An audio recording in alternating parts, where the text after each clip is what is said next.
Welcome to our channel B3 vlogs. இன்றைக்கி நம்ம சேனலில் பார்க்க போகிறது நன்னாரி சர்பத் தான் பார்க்க போகிறோம்.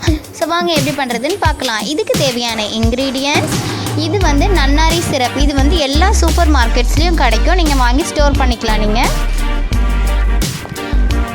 அதுக்கப்புறமா லெமன், அதுக்கப்புறம் சப்ஜா சீட்ஸ் உங்களோட ஹேருக்கு எல்லாமே ரொம்ப ஸ்கின்க்கு நல்லது. Ice cubes.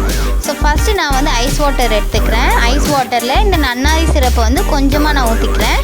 ஸோ ஊற்றிட்டு ஒரு டைம் மிக்ஸ் பண்ணிக்கோங்க. அதுக்கப்புறமா வந்து சப்ஜா சீட்ஸ் ஆட் பண்ணிக்கோங்க. ஒரு 2 டேபிள் ஸ்பூன் போட்டுக்கோங்க. சப்ஜா சீட்ஸ் வந்து உங்களுக்கு ரொம்ப வந்து நல்லது. இந்த நன்னாரி சிரப் பார்த்திங்கன்னா வந்து பிளட் சுகரை வந்து கண்ட்ரோல் பண்ணும், அதுக்கப்புறம் பிளட்டை வந்து ப்யூரிஃபை பண்ணும். இந்த சம்மருக்கு வந்து இது ரொம்பவே நல்ல ஜூஸ்னு சொல்லலாம். இது எப்பவுமே உங்களை வந்து ஹைட்ரேட்டடாக வச்சுக்கும். ஸோ அதுக்கப்புறம் ஒரு 3-4 ஐஸ் க்யூப்ஸ் ஆட் பண்ணிக்கோங்க. ஸோ லாஸ்ட்டாக மிக்ஸ் பண்ணி விட்டுக்கோங்க. நல்லா லாஸ்ட்டாக ஒரு ½ லெமனை வந்து ஸ்குவீஸ் பண்ணி விட்டுக்கோங்க. அண்ட் தென் லாஸ்ட்டாக மிக்ஸ் பண்ணிங்கன்னா உங்களோட நன்னாரி சர்பத் ரெடி ஆகிடுச்சு.